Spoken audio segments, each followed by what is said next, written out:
Nous continuons nos rencontres, nos investigations pour vous faire découvrir et connaître le monde du digital learning. J'ai à mes côtés Monsieur Pinault, c'est ça, Exact. comme ça qu'on dit. Stéphane. Stéphane, voilà, c'est ça. J'avais un petit trou sur votre prénom, Stéphane Pinault. Et je continue à regarder mes fiches discrètement, personne ne voit rien. Training Orchestra, Exactement. c'est ça, hein. Ouais, exactement. Et vous allez nous expliquer ce que vous faites chez Training Orchestra. Alors, C'est spécifique. C'est particulièrement spécifique. En fait, on est le leader des solutions de gestion de la formation.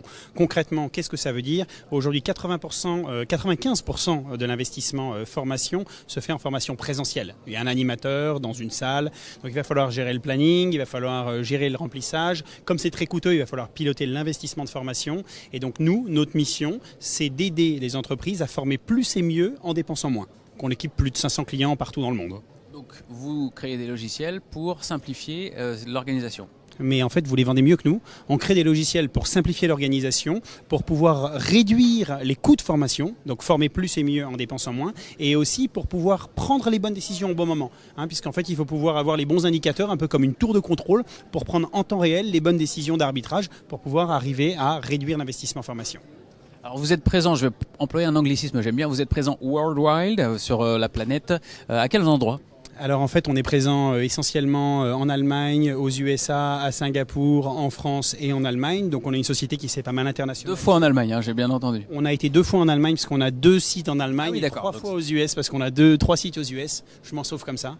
C'était super, c'est joli, personne n'a rien vu, on continue. Voilà. Et donc du coup, en fait, on est assez présent aujourd'hui sur le marché international avec une force, c'est qu'en fait, comme on vient du marché français, qui est un marché extrêmement exigeant, on a pu exporter le modèle de gestion de la formation à la française.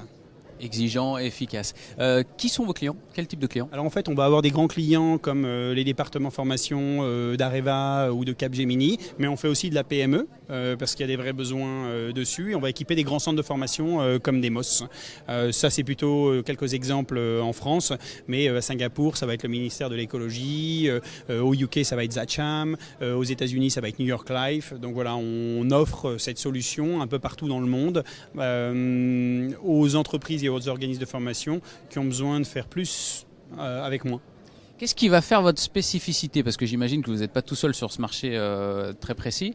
Mais qu'est-ce qui fait qu'on va plutôt venir vous voir vous plutôt qu'un autre? Ça, c'est une excellente question. En fait, aujourd'hui, vous avez 700 acteurs qui sont des LMS, des plateformes de e-learning dans le monde et qui sont concentrés donc sur 5% des investissements de formation que sont le e-learning, ce qui a été une vraie transformation.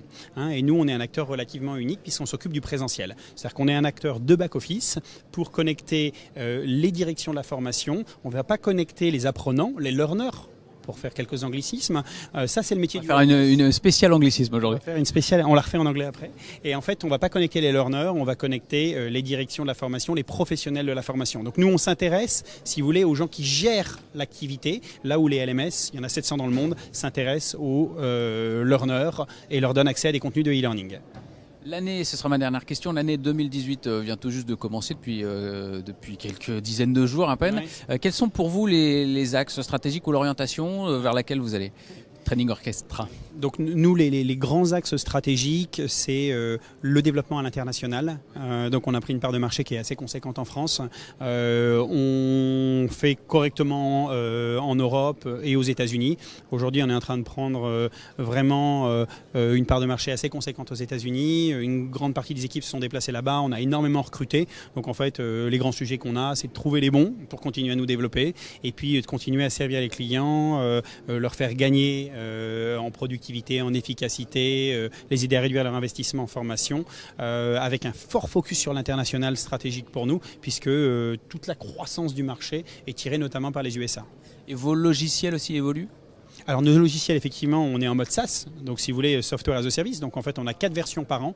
En fait, tous nos clients, ça fait 15 ans qu'on existe, et on a des clients depuis 15 ans qui sont toujours présents et qui sont toujours maintenus, qui sont toujours sur la toute dernière version. Et ça aussi, vous avez raison d'insister, c'est un grand différenciant. C'est-à-dire qu'on sait s'engager sur le long terme avec un client pour lui maintenir ses versions et surtout lui offrir les toutes dernières innovations sans qu'il ait à s'occuper de technique.